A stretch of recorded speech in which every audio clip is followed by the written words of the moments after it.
ګرانو عزتمندو اورېدونکو د روښانه ژوند په پروګرام کې ملګریو سره په دې پروګرام کې د معمول مطابق د کبیره ګناهونو ذکر مو شروع کړی دی او د کبیره ګناهونو یو هغه قسم هغه ته په شریعت کې کبیره ګناه ویل شوی دی او په هغه باندې اثر مرتب دی د عذاب او د جهنم. هغه د خپل اوریدونکو په مخ کې ږدو. الله رب العالمین دی موږ تاسو ټول د کبیره ګناهونو د ارتکاب نه وساتي او الله دې موږ ته حق د حق په سترګه ښکاره کړي او باطل د باطل په سترګه. کله چې انسان حق او باطل وپېژني په حق باندې ورته عمل آسان شي او د باطل نه ځان ساتل. د دغې سلسلې نن د دغه ګناهونو چې کوم ذکر کېږي 14مه ګناه خیانت دی. خیانت دا دی چې مسلمان سره په ظاهر کې یو شانتي چلیږي او باطن کې بل شانتي او خیانت په هر قبیح کار کې کیږي چې انسان د چا سره بد کار کوي. دا بیا کله غټ وي کله وړوکی. د خیانت رابطه باندې الله رب العالمین فرمایي اعوذ بالله من الشیطان الرجیم سبحانك لا علم لنا إلا ما علمتنا إنك أنت العليم الحكيم رب اشرح لي صدري ويسر لي أمري واحلل عقدة من لساني يفقهوا قولي. قال الله عز وجل لا تخونوا الله والرسول وتخونوا أماناتكم وأنتم تعلمون. الله خطاب فرمای مومنانو ته چې تاسو د الله او د رسول سره خیانت مکوئ. هغه سره دوکې مکوئ. وتخونوا أماناتكم او په خپلو امانتونو کې خیانت مکوئ. وانتم تعلمون تاسو پوهیږئ چې دا یو لویه ګناه ده. خیانت د الله سره دا معنا لکه منافقانو چې به د الله سره دوکې کول یخادعون الله والذین آمنوا. خیانت د الله حقوق ضایع کول، د الله حقوق نه پوره کول او په هغې کې کمی کول. دارنګې خیانت دا دی د الله او د رسول سره چې انسان په ظاهره کې یو شانتي شکل خی او باطن کې هغه بل رنګي وي. او خیانت په اماناتو کې دا دی چې انسان د امانت خیال نه ساتي که هغه امانت د چا مال در سره کې خوستی شي یا د چا خبره در سره امانت کې خوستی شي دا بې ځایه خورئ او بې ځایه خلکو ته رسوي. معنا دا چې نه په د چا په اموالو باندې اسره کوي او نه د چا په اقوالو. خائن دی همیش خیانت کوي او دغه رنګې الله رب العالمین فرمای وان الله لا يهدي كيد الخائنين. الله د خیانتګرو تدبیرونه نه کامیابوي. د دې نه معلوم شو چې خیانت د چا سره د هغه په اهل او کورنۍ کې د هغه کورنۍ ته په بده سترګه کتل دا هم خیانت دی. او دارنګې خیانت حتی چې د دشمن سره هم اسلام منع کړی دی. وإما تخافن من قوم خيانة فانبذ إليهم على سواء إن الله لا يحب الخائنين. سورة انفال کې فرمایي که د چا نه د وعدې د خیانت ویریږي دلته وعده کې خیانت دی چې دا به د تا سره وعده کې خلاف وکړي نو خبر ورته ورکړه برابره طریقې سره مخکې په حمله مه کوه. یقینا الله خائنان نه خوښوي. او نبی صلی الله علیه وسلم فرمایي لا ایمان لمن لا امانته له ولا دین لمن لا عهد له. دا هغه چا ایمان نشته دی کامل چې هغه سره امانت نشته. امانت هغه چې خلک دلته امین وګڼي په خپلو مالونو، په خپلو وینو، په خپلو ناموس. د شر نه خلک محفوظ نه دي، خائن دی. نو دغه ایمان نشته. ځکه د ایمان غوښتنه دا ده چې ستا د لاس او د ژبې نه چاته ضرر ونه رسیږي. ولا دین لمن لا عهد له. دین نشته په هغه چا کې چې د هغه وعده نشته دی، په خپل لفظ باندې وفا نه کوي. او دارنګې هغه حدیث کې فرمایلو نبي علیه الصلاة والسلام آیة المنافق ثلاث اذا حدث كذب واذا وعد اخلف واذا اؤتمن خان. د منافق سړي صفت هغه دا دی چې خبرو کې دروغ وایي، وعده کې خلاف کوي او امانت کې خیانت کوي. نو د دې په اساس علماو دا د کبیره ګناهونو نه وشماره چې د دې سزا ډېره غټه ده او دارنګې دا د منافق د علامو نه ده. دارنګې 15 ګناه کبیره التعلم للدنیا وکتمان العلم. د علم پټول چې الله تعالی علم ورکړی دی او هغه پټي د دنیا په خاطر باندې فقط ښکارا کوي چې د دنیا مفاد پکې، نور دعوت نه کوي، درس نه کوي، تدریس نه کوي. کله مسلې د حق پوښتنه ته وشو هغه باندې غلې کیږي پټي، دا ګناه کبیره ده او په دې باندې به الله دغه شان عالم ته سزا ورکړي. الله رب العالمین د علماء په صفت کې فرمایي چې دا د الله نه ډېر یریدونکي خلق دي او د الله نه یریدونکي خلق هغه په دې وی چې علم حق فرس عالم وي او دارنګي حق خلقو ته رسي، په دغه کې یریږي نه د شانه علم پټ کی. او دا د يهودو صفاتو چې هغه په پټول د علم کول، لکه قران کریم په دې باندې ځای په ځای گواہی ورکړي چې د خلقو د الله کتاب پټ کو، ان الذين يكتمون ما انزل الله من الكتاب. او بل ځکه وای و اذا خذ الله ميثاق الذين اوتوا الكتاب لتبيننه للناس ولا تكتمونه. الله کله لوز د علماء نه غسل چې د الله کتاب به خلقو ته بیانوي نه به پټوي. فنبذوه وراء ظهورهم، هغه د شان ورسته وغورځو. پټول دادی چې حق باندې تخله نه خوځي، حق نه وي، د حق خبره نه کې، او فقط د دې په فکر کې چې څوک مې د امامتین ونه باسي او څوک مې د وظیفین لري کې، نو که حق وما نو ماته به دا ضرر ورسیږي. او ضرورت د دې چې ته حق بیان کې، او خدای چې ضرورت نه ځخو کړي و دی او کو دی نه وي ځکه ته یې نه چې دلته ضرورت د دې چې دا مسله بیان کوم او هغه ته پټه او د خلکو ورته ضرورت دی چې هغه ښکارا شي. نبی علیه الصلاۃ والسلام فرمایي من تعلم علما مما يبتغى به وجه الله، چې علم هغه علم نزدک چې دغه په د الله رضا حاصلېږي د دنیا لپاره، لا يتعلمه الا ليصيب به غرضا من الدنيا، هغه نزدکې مگر د دې لپاره چې د دنیا نه سامان وته ورسیږي، د دنیا جاه و جلال او د دنیا آمدنی پیدا شي، یو څه پیسې په واخلي، څو عہده او رتبه په ورسیږي، خلکو تخکته پورته شي، لم یجد عرف الجنه، هغه به د جنت بوی پیدا نکي یوم القیامت په ورځ قیامت باندې. دا ډیره زیاته سخته سزا شو. ګرانو اوریدونکو متوجي دي خبره ته اوسېږئ چې د علم اصل هدف د الله رضا، د خپل ځان نه جهالت او د ټول امت په فکر کې کېدل او د هغې نه جهالت د اوچتولو کوشش، دعوت او تدریس دا خلکو ته ورکول. او که چېرته یو سړی علم فقط خاص د دې دپاره کي چې څوک سره نه کي، نو یوه مسله به ورته ونه کم او د دنیا په غرض باندې چې کوم د خلکو به سره د دنیا په خاطر باندې د ځان د مدافع وکیل جوړ کړي چې څوک څونه فیصد کې نو بیا خبره کې. رسول الله صلی الله علیه وسلم وایي دغه علم باید منخور کو، دغه علم باید ښکارا کو، پټې نه کو چې کوم ته ضرورت دی د امت، هغه امت هغې باندې متفق کېږي، متحد کېږي، د ګمراهۍ او د ضلالت نه به خلک خلاص کېږي. لکه ابو هریره صاحب چې وایي ما سره 2 قسمه علم دی، یو مې په تاسو کې خور که بسستو فیکم، او دا بل چې دی دا زه نشم ښکاره کولی، که ښکاره کوم خلک به زما مرۍ کټ کړي. نو یو هغه علم دی چې هغه ضروري دی د دین نه، چې هغه د عقایدو او اعمالو سره او دارنګې اخلاقو سره تعلق لري.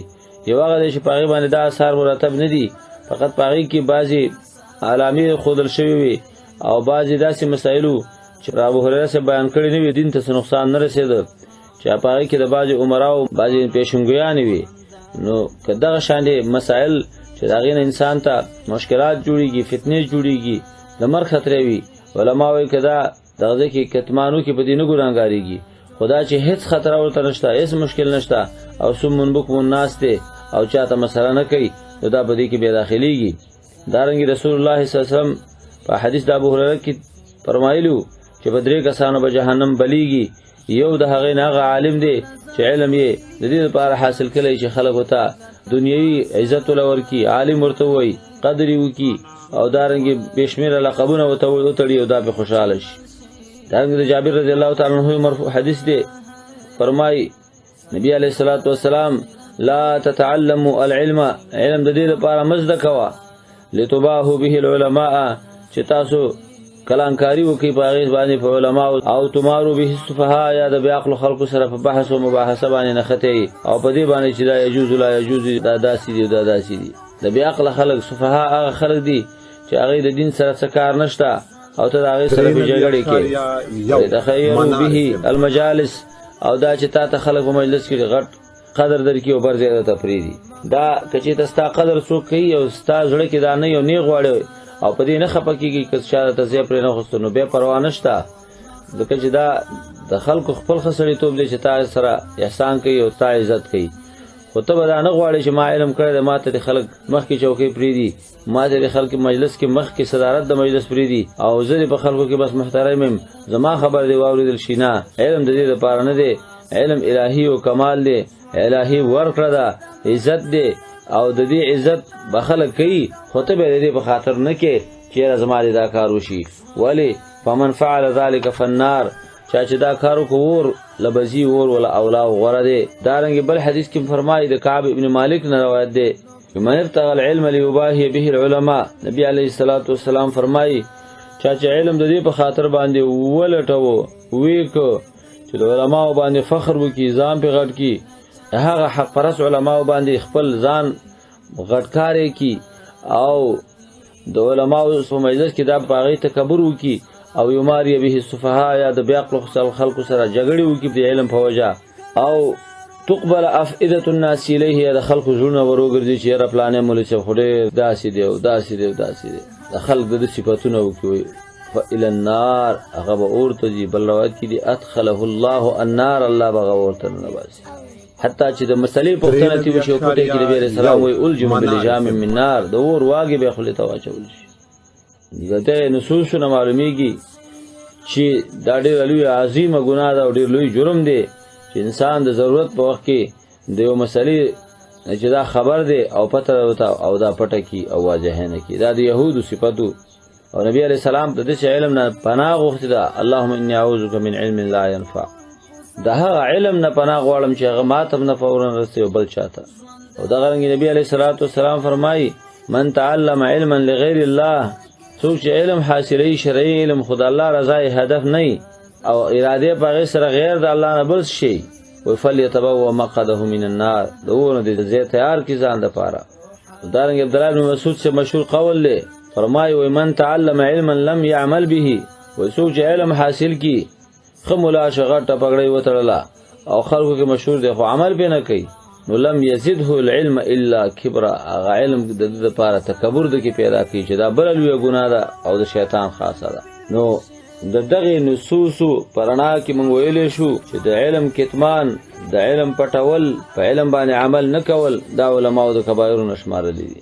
دارنګې شپږدېرشمه کبیره هغه المنان، هغه څوک دی چې په خلکو باندې صدقه، خیرات، نیکی د چا سره کړي هغه ذباتي، لکه څنګه چې حدیث کې راځي نبی علیه الصلاۃ والسلام فرمایي ثلاثة لا يكلمهم الله ولا ينظر الیهم، درې قسمه خلق دي، درې طبقې دي چې هغې سره الله خبرې نه کوي او نه هغې ته الله د رحمت په سترګه باندې په ورځ د قیامت ګوري او نه به هغې له استغفار کي د عذابونو نه، ولهم عذاب علیم، دوی دپاره عذاب دردونکی دی. المسبل ازاره، یو هغه انسان چې هغه همیش پیسې په ځمکه باندې د تکبر نه راکاږي. والمنان، او بل هغه انسان چې هغه په خلکو باندې ځباتنې کوي، په خلکو باندې هغه خپل صدقات او هغه حسنې او نیکۍ ځباتي. والمنفق سلعته بالحلف الكاذب، او بل هغه چې خپله سودا د دروغو په قسمونو باندې په خلکو باندې خرڅوي. دا درې قسمه خلک دي چې الله رب العالمین د دوی سره په ورځ د قیامت باندې څه د رحمت خبرې نه کوي او نه الله د رحمت او شفقت په سترګه ورته ګوري او نه د دوی د اعمالو بدونه دوی لره پاکوي. او څلورم دا چې د دوی دپاره به سخترین عذاب وي. دا څلور خبرې د چا دپاره دي؟ یو هغه المسبل ازاره، چې هغه خپل پرتوګ همیش د ګیټو نه ښکته ساتي، په ځمکې راکاږي، دې خبرې سره څه اهمیت نشته ورته چې دا رسول الله نه منې ده او دا متکبر دی، غرور کوي. او بل منان هغه چاته وایي چې هغه باطل کوي په خلکو باندې د احساناتو. او بل هغه انسان چې هغه خپل سودا، خپل مال هغه په دروغو باندې او په قسمونو باندې په خلکو باندې خرڅوي. نو دا هم علما د کبیره ګناهونو نه حسابوي. او بل روایت کې راځي ثلاثة لا يقبل الله منهم صرفا ولا عدلا، درې طبقې خلک دي چې الله د دوی نه فرض عبادت قبلی او نه نفل قبلی او نه مالی او نه بدنی. عاق، یو هغه چې د مور پلار نه نافرمانه دی، سرکشه دی. ومنان، په خلکو ځباتنې کوي د خپلو احساناتو. ومکذب بقدر، او دارنګې د تقدیر نه انکار کوي. لکه څنګه چې تقدیر مستقله د هغه تقدیر نه انکار بله یوه ګناه ده لویه، 27مه ګناه. هغه انسان ګناه کبیره کې اخته دی چې هغه د الله د تقدیر د خیر او شر نه انکار کوي او دا وایي چې دا هر څه چې کیږي بس دا په خپل کیږي، تقدیر نشته، لیکل نشته. حال دا چې د علماو اتفاق د امت د مسلمانانو چې الله رب العالمین د وحی په ذریعه سره موږ ته دا ښودلې ده چې ما د مخلوقاتو تقدیرونه مخکې د هغې د پیدایش نه 50,000 کاله مخکې کړي دي. د لوح محفوظ وایي چې الله په هغې کې هره وړه او غټه چې د روز قیامت واقع کیږي او د هغې نه وروسته او مخکې چې څه نه د الله علم دی هغې پکې لیکلي دي. او دا خبره د قرآن کریم د ګڼو نصوصو نه معلومیږي چې الله رب العالمین د دې مخلوق پلان گزاری کړی ده او دا مخلوق یې د یو منظم پلان په اساس باندې وجود ته راوستی دی او د هغه پلان په اساس باندې هر یو څیز روان دی. دې ته ویلی کېږي تقدیر. خدا د هر چا نه پټ دی او هغه دا دی چې الله رب العالمین د پیغمبر علیه الصلاة والسلام په ژبه مونږ خبر کړي وو. فرمایي چې کل میسر لما خلق، هر سړی د هغه تقدیر کې چې څه لپاره پیدا دی او هغه لاره ورته اسانېږي او ځي. او بیا د دې نه منکرین قدریه ورته ویلی کېږي، تسمیه د شی د بضد سره چې نه دی تقدیر نه مني. الله رب العالمین د تقدیر په اثبات کې فرمایي انا کل شیء خلقناه بقدر، موږ هر شی په یو خاص اندازه او یو خاص پلان گزاري کې هغه به جوړ کړي او برابر کړي هم د هغه پلان مطابق چلیږي. او دارنګ الله فرمایي والله خلقکم وما تعملون، الله تاسو او تاسو ټول هغه اعمال او کړوړه دای پیدا کړی دي مخکې دینه چې تاسو پیدا شئ. او دا غرنګي الله فرمایي چې وما تشاءون الا ان يشاء الله، دارنګ فالهمها فجورها. ګڼ آیاتونه پدې دي چې الله انسان ته داغه د پیدایش نه مخکې هغه منظم پلان جوړ کړی دی او دا پلان مطابق د کائنات روان دي. نبی علیه الصلاۃ والسلام په حدیث د جبرئیل کې راځي چې هغه ته پوښتنه وکړه چې مل ایمانو. رسول الله صلی الله علیه وسلم د ایمان ارکان ذکر کړل چې ایمان په الله او په ملائکو، کتابونو، رسولانو او په باس بعد الموت دی. او به وتویر والقدر خیره و شره، په دې ایمان لرل چې انسان په دې ایمان لري چې د خیر اندازهګری او دارنګي پلانګزاري مخکې د مخکې نشوي دا چې چاته څومره او څو وخت خیر رسیږي او د غرنګي پلانګزاري د شر شوي دا چې چاته څومره او څو وخت رسیږي. دا ناڅاپه نه را پیدا کیږي، دا تصادمن او صدفتن نه را پیدا کیږي، بلکې د هر څه د پاره پلانګزاري شوي دا د الله د علم نه د یوې ونې نه پاڼه نشي غورځېدلی مګر الله پاک خبر دی او د مخکې د هغې نه په دې باندې پوهېده چې دا به په دې وخت کې دا پاڼه غورځېږي. دغه رنګې عایشه رضی الله تعالی عنها نه روایت نقل دی چې نبی علیه الصلاۃ والسلام فرمایي ستة لعنتهم، شپږ قسمه خلک دي چې مام په لعنت دی، لعنهم الله، الله په لعنت کوي. کل نبی مجاب، او د هر نبی دعا هغه قبول ده. اول نمبر کې المکذب بقدر الله، چې الله د تقدیر نه انکار کوي، دروغ غني چې تقدیر نشته. او بل والزائد فی کتاب الله، هغه شخص چې د الله په کتاب کې هغه څه زیاتې چې هغه د الله د کتاب نه ندي، معنا د الله په کتاب کې دغه الفاظ داخلي د الله د کتاب د څه معنا کوي چې هغه معنا د خیر القرون نه نقل نه ده، لکه څنګه چې روافض د قران کریم په نصوصو کې د قران کریم په آیاتونو کې غلط معنی کوي او قران کریم کې غلط آیاتونه باسي او وایي چې دا په قران کې شته او دا په قران کې نشته او دا قران ورک دی او دا قران کم دی او زیات دی. نو دا خلک چې د الله په کتاب کې دی د دې دعوی کوي او د ځانه په کې نه استل کوي. د دغه رابطه شوانی پیغمبر اسلام فرمایل دریم والمتسلط بالجبروت، هغه انسان چې په خلکو باندې په زور خپل ځان مني، د خپل ځان مشري په کوي او ځان په خلکو باندې په ظلم باندې مشر کوي. والمستحل لحرم الله، بل هغه انسان چې د الله په حرم کې هغه ګناه کوي او د الله د حرم بے عزتی کوي، چې کوم زینو الله عزت فرمایله دی چې هغه جمعتونه دي، هغه بیت الله شریف دی، هغه درانګي شاعر د اسلام دی، د دې شاعر د اسلام چې دا بے عزتی کوي. والمستحل من عترتی، او دارنګي د رسول الله صلی الله علیه وسلم د اهل بیت بے عزتی کوي، هغه چې الله حرام کړی دا. والتارک لسنتی، او بل هغه انسان چې هغه زما سنت طریقې پریدي، زما سنت طریقو پس ټوکې ټقالې کوي، زما د سنت طریقو نه خلاف کوي، په خپل ژوند کې، په خپل خادي او غم کې، په خپل امور کې. اسناد د حدیث صحیح دی او دا د دې حدیث نه د شپږ مسلې او شپږ خبرې راووتې چې دا ډېرې زیاتې خطرناکې خبرې دي او دا شپږ واړه په کبیره ګناهونو کې علماو حساب کړي دي.